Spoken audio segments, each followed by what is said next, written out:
আমি এমপি থাকা অবস্থায় এই সমস্ত দুষ্কৃতিকারীদের আমরা কোনো আস্থা এই ব্রাহ্মণবাড়িয়াতে আমরা রাখবো না। এই জায়গাটা সত্যিকার অর্থে একটা প্রাকৃতিক জলাধার, ঠিক আছে। আমাদের দেশে তো এমনি পানি নাই, ঠিক আছে। ধরেন বর্ষা মৌসুমে একটা পোর্শনে পানি আসে, ঠিক আছে। এই পানি কিন্তু হয়তোবা পানিটা জায়গা, কিন্তু যতটুকুনি পানিটা থাকে এটা কিন্তু আমাদের প্রাকৃতিক ভারসাম্য রক্ষা করে।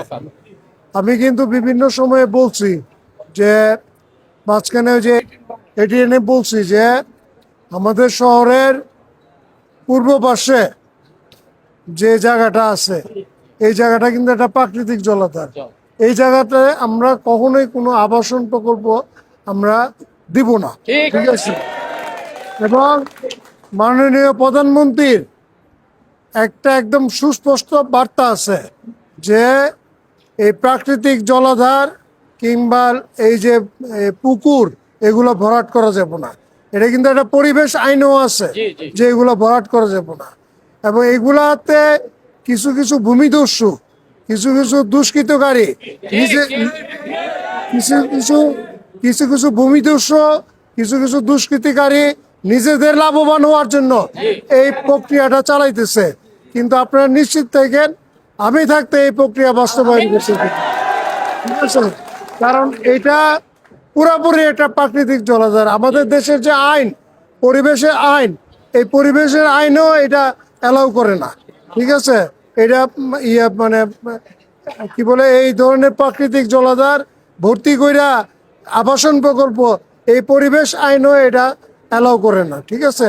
এই ব্যাপারে আপনারা নিশ্চিত থাকেন, ঠিক আছে। এটা কিছু কিছু আমি তো বললাম, আবারও বলি যে কিছু কিছু লোক এই কাজগুলা করতেছে, ঠিক আছে।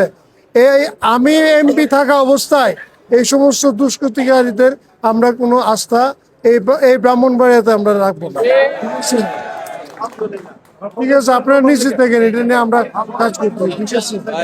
এই জায়গা এখান থেকে এটা স্থানান্তর করে তো অন্যত নেওয়া হোক, কারণ তিতাসপাড় আরো অনেক জায়গা জমি আছে। যদি এই জমিগুলা নিয়ে নেয় তাই এই যে আমাদের কৃষক পরিবার, আমাদের লোকজন, এক হতদরিদ্র লোকজন সবাই অনাহারে অর্ধাহারে মরবে, এছাড়া আর অন্য কোনো পথ নাই। এই জন্য আমাদের শেষ সম্বল শ্যামল সাহেব, আপনার কাছে আমাদের আবদার, আমাদের এই আবদারগুলো গ্রহণ করে অন্যত্র স্থানান্তর করার জন্য আপনার কাছে এই এলাকার লোকজন আসছে। আমাদের এখানে একটা স্মারকলিপিও আছে।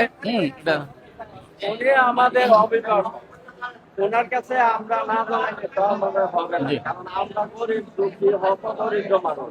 আমাদের এই জমিগুলো সম্ভব, এই জমিগুলো যদি সরকার অধিগ্রহণ করুক তাতে আমাদের আপত্তি নাই, কিন্তু এই আমাদের পথে বসায় দিবে তা তো হবে না। কারণ এই জন্য আমরা আমাদের অভিভাবককে অবহিত করার জন্য আমরা সবাই গ্রামের মানুষ একসাথে আসলাম ওনাকে অবহিত করার জন্য। ওনাকে অবহিত না করলে হবে না।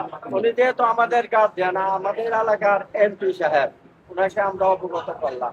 এই জন্য আমরা একটা স্মারকলিপি দিলাম।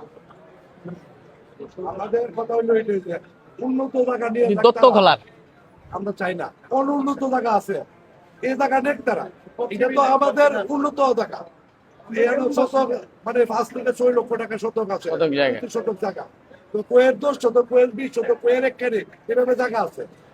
পশ্চিম এলাকাটা বা যে কোনো জায়গা, এটা আমি বলি নাই, তারা চয়েস করে যে রানী ইয়া আছে, অনেক হাঁস জমিও আছে, অনেক হাঁস